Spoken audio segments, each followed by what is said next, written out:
क्या आप zodiac science birch पर यकीन रखते हैं? हमल, सौर, जोज़ा, सरतान। कुछ लोग कहते हैं ये हमारी शख्सियत जाहिर करते हैं, कुछ कहते हैं ये किस्मत बताते हैं। मगर एक मुसलमान होने के नाते क्या हमें इन पर यकीन करना चाहिए?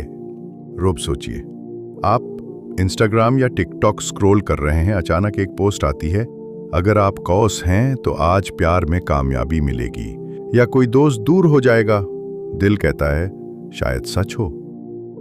मगर रुकिए, नबी करीम सल्लल्लाहु अलैहि वसल्लम ने फरमाया, जिसने नुजूम के सितारों के इल्म का कोई हिस्सा सीखा उसने जादू का हिस्सा सीखा। सनन अबू दाऊद हदीस 13,905। और जादू ये खेल नहीं, ये गुनाह है। बाज़ सूरतों में शिर्क तक जा पहुंचता है। तो क्या कुरान ने सितारों का जिक्र नहीं किया? क्या बुरूज का जिक्र नहीं आया? आया है। सूरतुल अनआम 6 वस के सनतावे में अल्लाह फरमाता है, और उसने सितारों को बनाया ताकि तुम उनके जरिए खुश्की और समंदर की तारीकियों में रास्ता पाओ। यानी सितारे रहनुमाई के लिए हैं, गैब बताने के लिए नहीं। हजरत अब्दुल्ला बिन अब्बास ने फरमाया, बुरूज से मुराद वो 12 मकामात हैं जिनमें सूरज अपनी गर्दिश में दाखिल होता है, हमल, सौर, जोज़ा, हूत तक।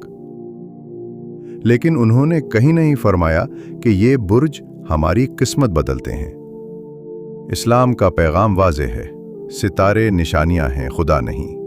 वो कश्तियों की रहनुमाई करते हैं, इंसानों की तकदीर नहीं लिखते। आपका मुस्तकबिल वो सिर्फ अल्लाह लिखता है, न जायचे, न बुर्ज, न मरीख की चाल।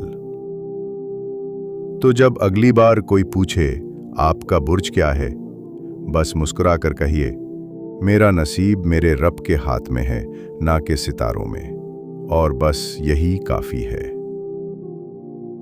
ईमान की हिफाजत कीजिए, नुजूम की चमक में न खो जाएं, बल्कि उस खालिक पर भरोसा कीजिए जिसने सितारे बनाए हैं।